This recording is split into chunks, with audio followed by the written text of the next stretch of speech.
When it came to playing the blues, there was no other musician quite as gifted as Robert Johnson. His powerful vocals and unrivaled skill at the guitar were nothing other than extraordinary. He was good, too good. Shortly after his death, at the age of 27, rumours began to spread about the origin of Robert Johnson's talent. He had made a deal with Satan. He sold his soul to become the greatest musician of the Mississippi Delta. Throughout history, there are many curious tales of people who gain unimaginable wealth and talent under suspicious circumstances. If the legends are to be believed, the price tag is a lifetime of loyalty and servitude to the devil. But when it comes to selling your soul for earthly gain, there's a lot you ought to think about. I'd hate for you to enter a diabolical contract uninformed. So I've drafted up a helpful list of pros and cons of selling your soul to demons, using examples taken from history.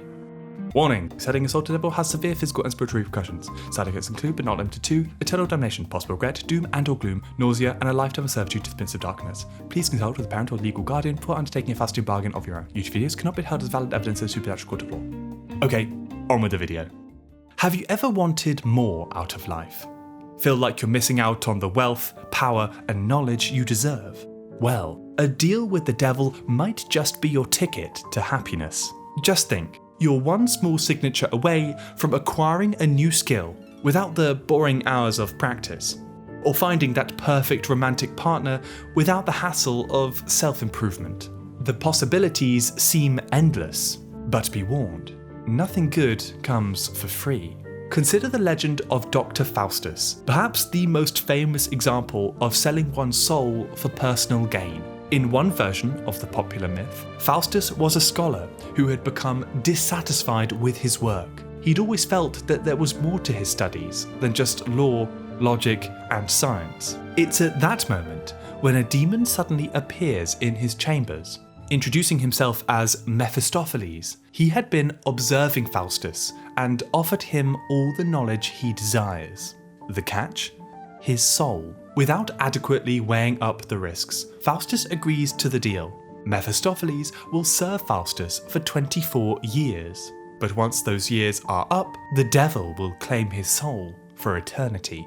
The demon Mephistopheles teaches Faustus everything he had desired, and more, including the dark arts of magic, alchemy, and divination. Faustus soon finds himself with unfathomable riches and wondrous new powers, which he enjoys for 24 blissful years. Inevitably, however, those years trickle away.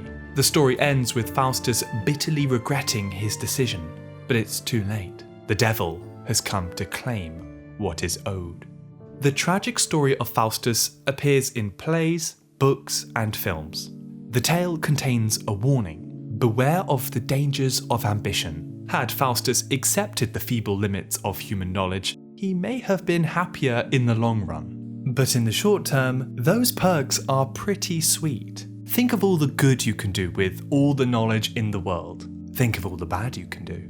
To play devil's advocate here, is an eternity in hell really worth it? If religious art is anything to go by, it looks like a pretty unpleasant place to visit. Demonic torture, bubbling cauldrons, and being chewed on by Satan himself. There's a lot to have to put up with. But don't let these artworks discourage you. After all, how would these painters know what hell is actually like? It's not like they've been there themselves. Unless... The story of Dr. Faustus is fictional, but there are real-life cases of individuals who are alleged to have made a pact with the devil. Often, they are musicians. Niccolo Paganini was one of the most celebrated violinists of his day. He was a virtuoso, a title given to the rare few who had total mastery of their instrument. Paganini was the best of the best and regularly filled out concert halls across Europe. Many wondered how he became so talented.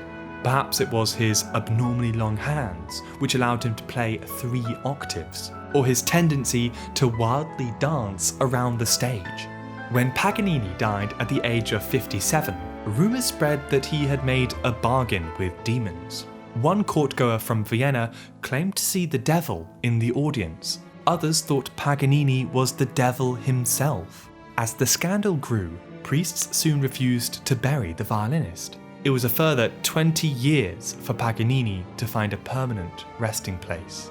If the stories are to be believed, Satan has a good ear for music, and just like in the music industry today, he encourages musicians to enter into unfair contracts.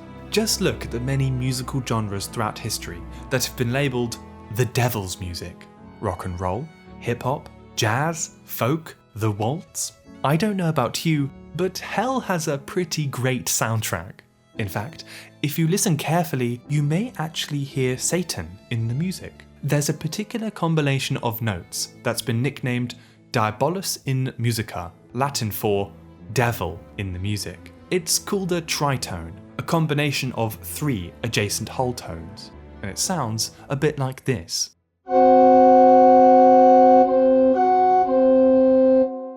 The tritone has an eerie, dissonant sound. No wonder it was forbidden in church music. Over the years, this daunting chord has been used to conjure up an image of hell. Listen to this extract from the Dante Symphony by Franz Liszt, in which he uses tritones throughout.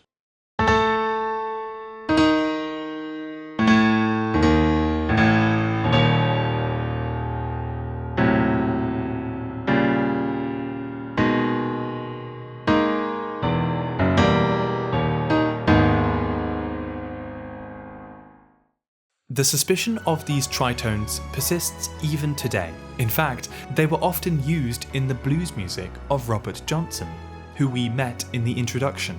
His devilish sounds likely fueled the suspicion that he had sold his soul to the devil. For those who want knowledge, wealth, and power at any cost, a soul seems like a bargain. But what does Satan get out of it all? Why is he so interested in collecting human souls? In many Christian traditions, Satan is described as being in competition with God, who can command the most souls, who can influence world affairs. For much of history, it was believed that Satan and his demonic representatives roamed the earth and preyed on the weak of heart. Sometimes these religious fears would erupt into a mass moral panic, like with the witch trials that spread across early modern Europe and the Americas. Ordinary people, predominantly women, were accused of making secret pacts with the devil and using their magical powers to cause droughts, plagues, and general misfortune. It was said that they would gather late at night to perform a Sabbath, a dark ritual where demons would be summoned to walk the earth. There are many witchcraft books from this era, like the Lesser Key of Solomon, a compendium of demons. It also contains advice on how to summon them at home. You find the demon who can help you with a given issue, etch their sigil in chalk, and negotiate a fair price. To counter the apparent rise in witchcraft came the dedicated witch hunters, agents of the church who would go round accusing people of sorcery.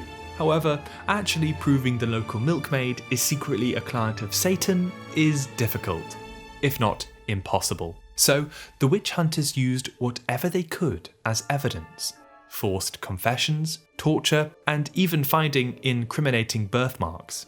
If they got what they were looking for, the punishment was typically being burnt alive at the stake. The witch hunts claimed up to 60,000 innocent lives, and sometimes even priests would get caught up in the accusations.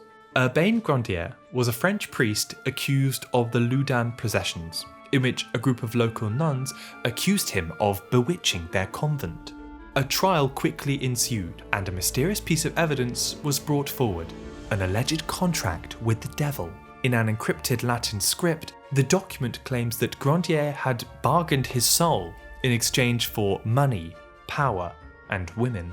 As a result, the priest was later burnt at the stake.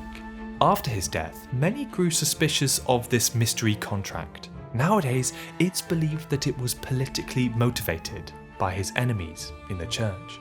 My advice is this. When it comes to making a deal with the devil, be wary that your newfound powers don't garner any suspicion. It's hard to enjoy yourself when the Inquisition is at your door. If you do happen to sign a satanic contract or have a diabolical birthmark, best keep that evidence to yourself. As we've seen, the myth of making a deal with the devil appears in many different places. But where does it come from? One of the earliest stories has to do with a book in the Middle Ages. Ironically, a copy of the Bible. The Codex Gigas, literally meaning big book, is the largest medieval manuscript in existence. Turning to folio 290, there's a frightening illustration of a crouching devil, adorned with sharp claws and a forked tongue. This image has sparked numerous creative tales about where it came from. One story is that it was created by an unknown monk in a dire situation. The monk had broken his monastic vows and was due to be buried alive. In a last-ditch effort to escape this fate, he promised to write out the entire Bible in a single night. What he produced was the Codex Gigas, a book so large and intricate that is estimated to have taken 20 years to have been written. According to legend, he'd asked the devil for some assistance that night and drew a nice picture of him as a way of saying thanks. The moral of the story, at least I think, is that if you need help getting work done, dial a demon. The inspiration for these myths come from the Christian New Testament to the story of Jesus wandering the desert. In the biblical account, Satan appears before Jesus to tempt him into following him. The temptation of Christ is the foundation behind the concept of making a demonic pact. Satan is depicted as a tempter who can promise worldly things, all for a little bit of everlasting allegiance. Is that too much to ask? For Christians, Jesus provides an example of how to react to this kind of demonic temptation. Just say no, even if it isn't as fun. The concept of selling your soul to the devil has been used in a variety of ways throughout history, to warn people of the dangers of greed and ambition, to account for people with extraordinary abilities, or to persecute an individual or whole group of the population. It's a mixed bag for sure, and the mythological trope certainly has had a complicated history. Whether or not such things actually exist is a matter of personal belief, but on the off chance it happens to you, here are the pros and cons of making a pact with Satan. On the pro side, we have getting a promotion at work, learning a new musical instrument, generating a creative source of income, finishing a project for a deadline. On the con side, you risk eternal damnation, a life in servitude to the Dark Lord, paperwork, risk of being burnt at the stake. These are the things that you may want to consider when faced with a Faustian bargain of your own. You may find that being satisfied with what you already have in life is good enough. Perhaps wealth, status, and ambition are overrated, especially when demons are involved. I'll let you figure out what's best. I know which one I prefer. Hey, thanks for watching. I really hope you enjoyed this one. If you like this video and want to see more, why not subscribe? A like and a comment also go a really long way. In case you don't know, I've made an investigative series, The Interruption, available to listen wherever you get your podcasts. Oh, and do check out the channel's merch over at Crowdmade. We have beanies, t-shirts and hoodies. Links are in the description down below. Anyway, I look forward to seeing you next time. Goodbye.